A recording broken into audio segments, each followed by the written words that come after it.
Good morning class. आज हम BSc first year की इनऑर्गेनिक केमिस्ट्री पढ़ने जा रहे हैं। आज मैं आपको बताऊंगी Planck quantum theory. Planck quantum theory जैसा कि हम 11th क्लास में पढ़ते आए हैं, तो इसमें बताया गया है कि जो एनर्जी ट्रैवल कर रही है वो किस फॉर्म में ट्रैवल कर रही है। हमको पता होता है कि जो एनर्जी होती है, एनर्जी वो ट्रैवल करती है, मतलब एनर्जी जब किसी मीडियम में ट्रैवल करती है तो वो कॉन्टिन्यूअस ट्रैवल नहीं करती है। वो कैसे ट्रैवल करती है? वो छोटे छोटे पैकेट्स के फॉर्म में ट्रैवल करती है। अगर हम एनर्जी का ऐसे डायग्राम बनाए तो ये कॉन्टिन्यूअस ट्रैवल ना कर करके कैसे ट्रैवल करती है? छोटे छोटे पैकेट्स के फॉर्म में ये ट्रैवल करती है। और ये जो छोटे छोटे पैकेट्स हैं,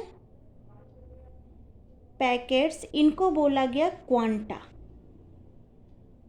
क्वांटा। और अगर हम एक पैकेट की बात करें, सिंगल किसी एक पैकेट की बात करें, तो वन पैकेट के लिए हम क्या यूज़ करेंगे? क्वांटम। क्वांटम। क्लियर? अच्छा, ये एनर्जी ट्रेवल कब करती है? जब हम इस पे कोई लाइट डालते हैं। तो जब हम लाइट डालेंगे तो लाइट एनर्जी होती है। तो वो लाइट एनर्जी किस फॉर्म में ट्रेवल कर रही है? पैकेट के फॉर्म में। ये जो एनर्जी है, ये कैसी एनर्जी है? हमारी लाइट एनर्जी की बात हो रही है। कैसी एनर्जी की बात हो रही है? Light energy. Light energy. Okay. अब इन छोटे छोटे पैकेट्स को हम क्या बोलते हैं? फोटॉन। इनको क्वांटा या फोटॉन्स भी हम बोल सकते हैं। फोटॉन्स। ओके। अब ये जो लाइट एनर्जी होती है, ये किसके प्रोपोर्शनल हो जाएगी? म्यू के, क्योंकि हमने लाइट एनर्जी ली है। तो यहाँ पे जो एनर्जी है ये प्रोपोर्शनल हो जाएगी म्यू के। या अगर हम इस प्रोपोर्शनल का साइन हटाएंगे तो हम क्या लिख सकते हैं? E is equal to H mu. H यहाँ पे आपका क्या है? एच यहाँ पे आपका प्लांक कांस्टेंट है। ओके। तो प्लांक क्वांटम के थ्योरी के according radiation energy continuous form में एब्जॉर्व या फिर रेडिएट नहीं होते। इनका एब्जॉर्प्शन या इनका एमिशन एनर्जी के स्मॉल पैकेट के फॉर्म में होता है, जिन्हें हम क्या बोलते हैं? क्वांटा। और लाइट एनर्जी के केस में इन पैकेट को हम क्या बोल देते हैं? फोटॉन। क्लियर बेटा? फिर से मैं बोल रही हूँ, जो हमारी रेडिएशन एनर्जी होती है, रेडिएशन एनर्जी कंटिन्यूअस फॉर्म में ना तो एब्जॉर्ब होती है और ना ही वो रेडिएट होती है। इनका एब्जॉर्प्शन या फिर इनका एमिशन एनर्जी के स्मॉल पैकेट्स के फॉर्म में होता है, जिन्हें हम क्वांटा बोलते हैं। और अगर ये एनर्जी हमारी लाइट एनर्जी है तो उसको हम क्या बोलेंगे? इस क्वांटा को क्या बोलेंगे? फोटॉन बोलेंगे। ठीक है। अब एनर्जी फॉर वन फोटॉन या वन क्वांटम के लिए अगर हमें एनर्जी देखनी है, एनर्जी फॉर वन फोटॉन या क्वांटम के लिए अगर हम देखें, क्वांटम के लिए देखें तो क्या हो जाएगा? E proportional to mu. Mu यहाँ पे क्या है? फ्रीक्वेंसी है। और अगर हम प्रोपोर्शनल का साइन हटाएंगे तो ये क्या हो जाएगा? एच म्यू, जहाँ पे एच अभी मैंने क्या बताया? Planck constant. Planck's constant. Clear?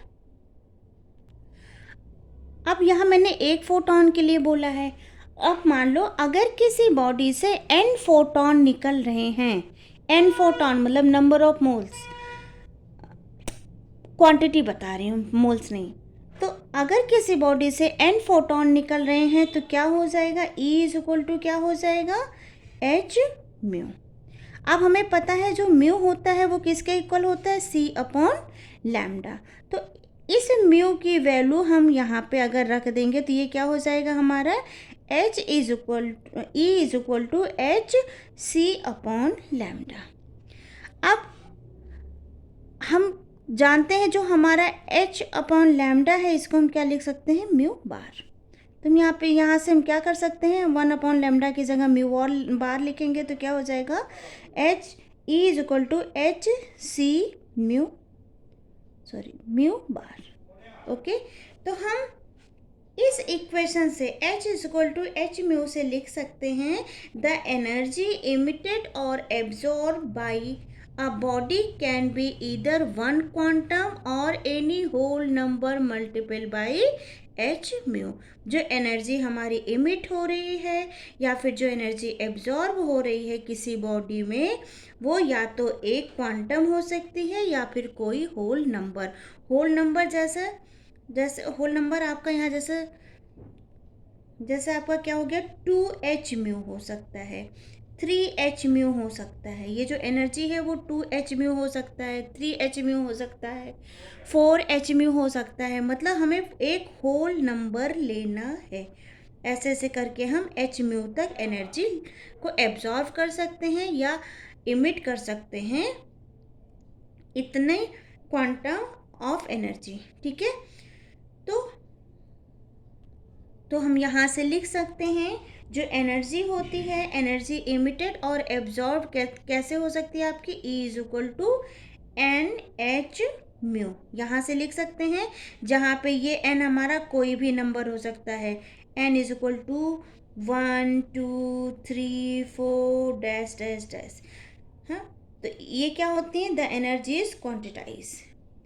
ऐसी एनर्जी को हम क्या बोलते हैं, क्वांटिटाइज एनर्जी बोलते हैं, क्योंकि ये हमें क्वांटा के फॉर्म में मिलती है। लेकिन ये जो हमारी एनर्जी होती है ये कभी हाफ या पॉइंट में नहीं हो सकती। जैसे हम कभी भी 0.5 एच म्यू नहीं ले सकते, 1.5 एच म्यू नहीं ले सकते, 2.5 एच म्यू हम नहीं ले सकते। मतलब ये ऐसी एनर्जी ना तो एब्जॉर्ब होगी, ऐसी एनर्जी का ना तो एब्जॉर्प्शन होगा और ना ही ऐसी एनर्जी का क्या होगा, इमिशन होगा। एनर्जी एब्जॉर्ब या एमिट तभी हो रही है जब वो होल नंबर के फॉर्म में आती है। ठीक है, अब आता है ये जो प्लांक थ्योरी थी वो किसको किसको एक्सप्लेन कर रहा है। तो अगर हम इसके एक्सप्लेनेशन की बात करें तो जो प्लांक क्वांटम थ्योरी है ये किसको एक्सप्लेन करता है, ये ब्लैक बॉडी रेडिएशन को एक्सप्लेन करता है, जो अभी हम आगे पढ़ेंगे। रेडिएशन को एक्सप्लेन करता है और फोटो इलेक्ट्रिक इफेक्ट को भी ये एक्सप्लेन करता है। फोटो इलेक्ट्रिक इफेक्ट को भी ये क्या करता है, एक्सप्लेन करता है। क्लियर। इसके बाद प्लांक क्वांटम थ्योरी के बाद I de Broglie theory. De Broglie equation या इसको हम थ्योरी भी बोल सकते हैं। ठीक है, डी ब्रॉगली इक्वेशन आया।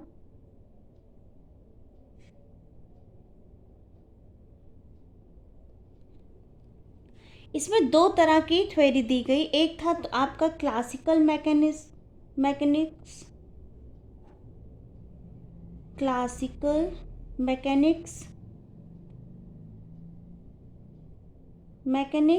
और एक था आपका क्वांटम मैकेनिक्स। दूसरा था आपका क्वांटम मैकेनिक्स।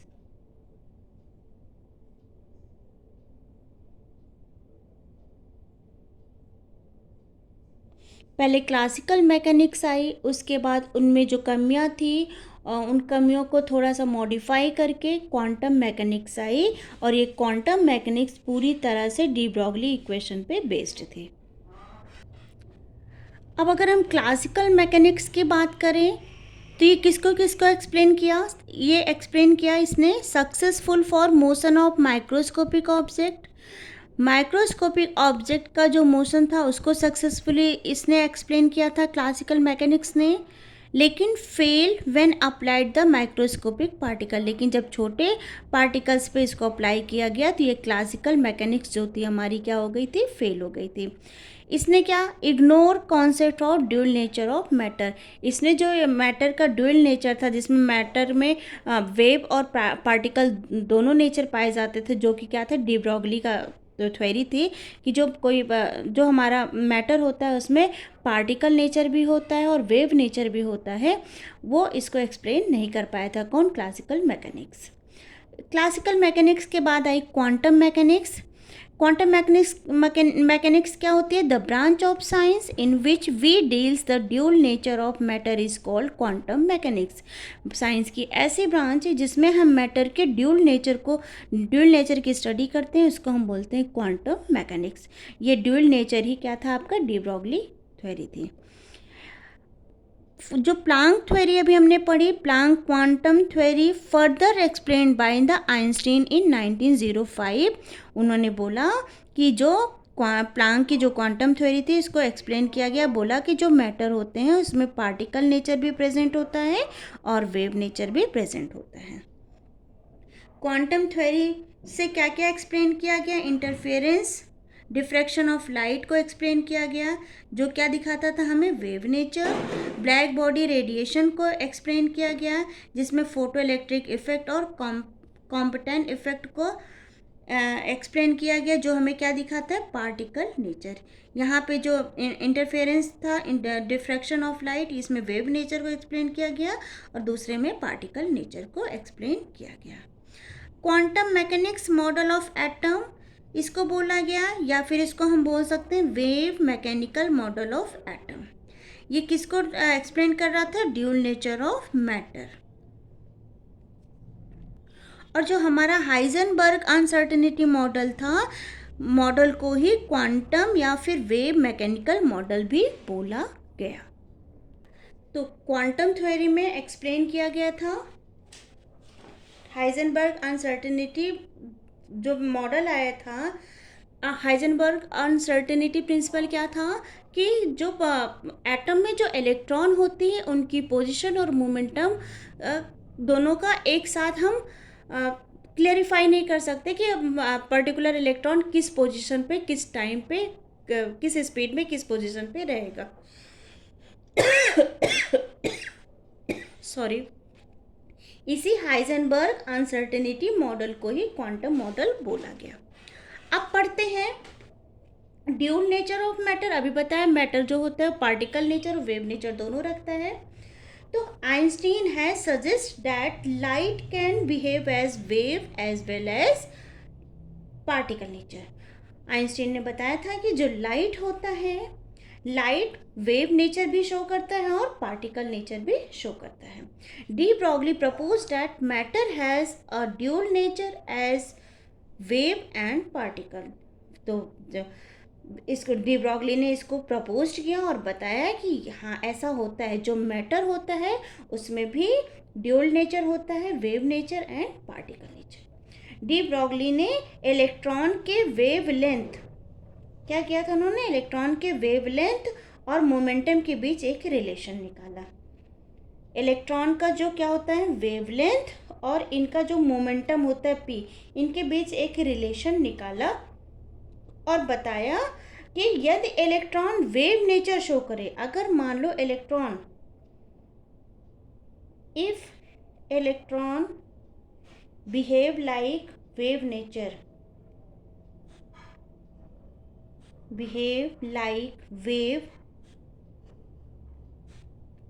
वेव नेचर, तो क्या हो जाएगा? E इज इक्वल टू क्या हो जाएगा? h mu. इसको इक्वेशन नंबर 1 माना। और if electron behave like particle nature, और अगर ये पार्टिकल नेचर की तरह बिहेव करेगा तो हम क्या लिखेंगे? E is equal to mc square. इसको इक्वेशन नंबर 2 माना।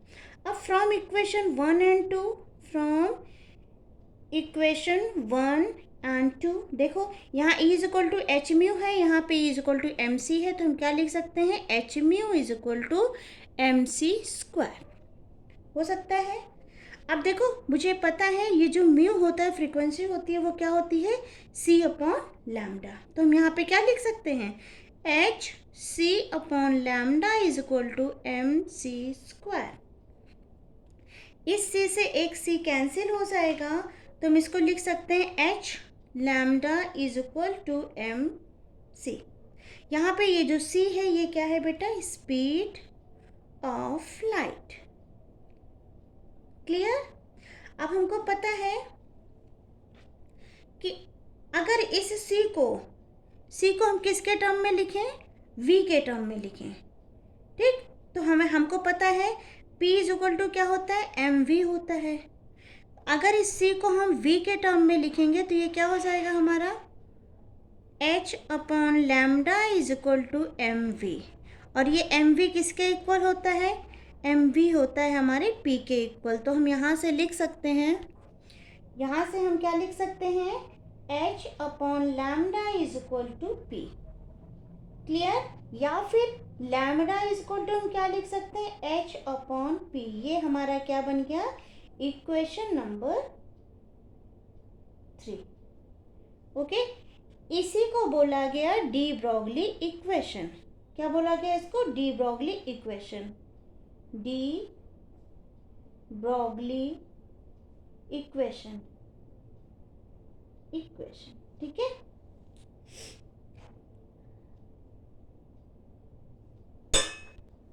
और देखो h क्या है, हमारा प्लैंक कांस्टेंट है, तो इसको हम क्या लिख सकते हैं, लैम्डा प्रोपोर्शनल 1/p।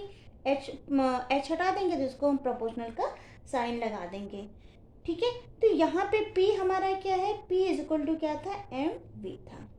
तो हम यहाँ से देख सकते हैं, अगर हम इस p को mv देखें तो क्या है, momentum of a moving particle is inversely proportional to its wavelength. ये जो होता है, momentum of any particle is inversely proportional to wavelength. मतलब कि जैसे जैसे हम मास बढ़ाते जाएंगे वेवलेंथ कम होता जाएगा, और जैसे जैसे वेवलेंथ बढ़ाते जाएंगे मास कम होता जाएगा।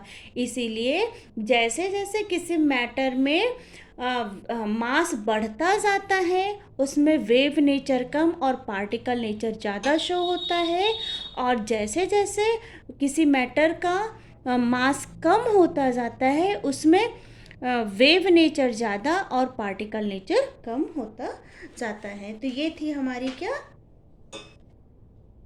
ये था हमारा डी ब्रॉगली इक्वेशन, जिसको बोला गया ड्यूल नेचर ऑफ मैटर के दो नेचर होते हैं, particle nature as well as wave nature. I hope आपको समझ में आया होगा। Thank you.